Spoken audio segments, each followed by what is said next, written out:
Good day, everyone. This is Professor Friday coming at you one more time.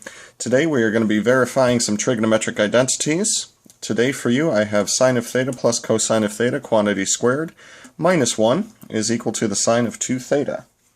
So, as I always recommend to my students, we're going to start with the more complicated side.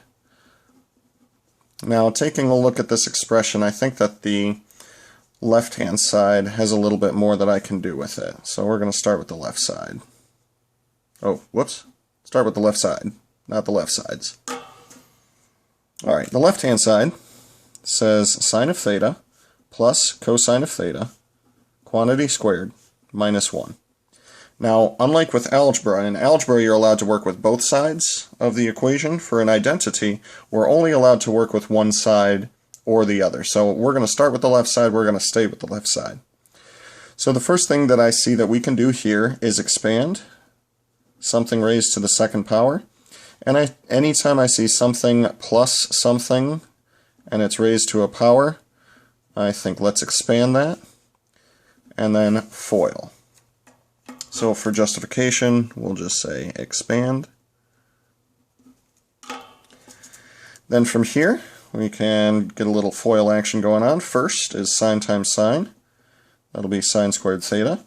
Outer is sine theta times cosine theta.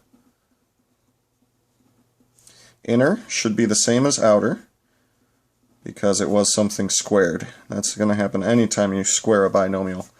Outer and inner will be the same. Last will be cosine squared. And then finally we tag on that minus 1 that was left over. For justification of this step, we'll simply say FOIL. Now, as with most cases for FOIL, the inner and outer terms are the same. We've written them in reverse orders of each other, but that doesn't really matter.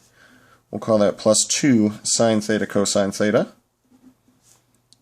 Then we still have a plus cosine squared theta, minus 1.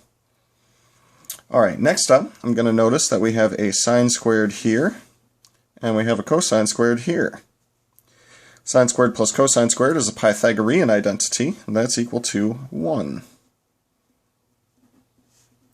So for justification of this step, we will say Pythagorean. It's a good thing I spell that a lot, because I am not a powerful speller. Alright, next up, we have a positive 1 and a minus 1. Those can cancel each other out. So these guys right here will combine like terms. We get 2 times the sine of theta times the cosine of theta. Combine or cancel like terms. And I think we're at our last step. Eyes on the prize. That's what I tell my students. Anytime you're even remotely stuck, take a look at what your answer is supposed to look like and see if you can get it into that form. I'm supposed to make this thing look like the sine of 2 theta. Coincidentally, the identity that I'm looking at is exactly the double angle identity for the sine. 2 sine theta cosine theta is the same as the sine of 2 theta. For justification of this step, we'll say that this is a double angle identity. This, of course, is not the only way to do the problem, but this was the most straightforward way that I could see. I hope you found this helpful. I will see you again soon.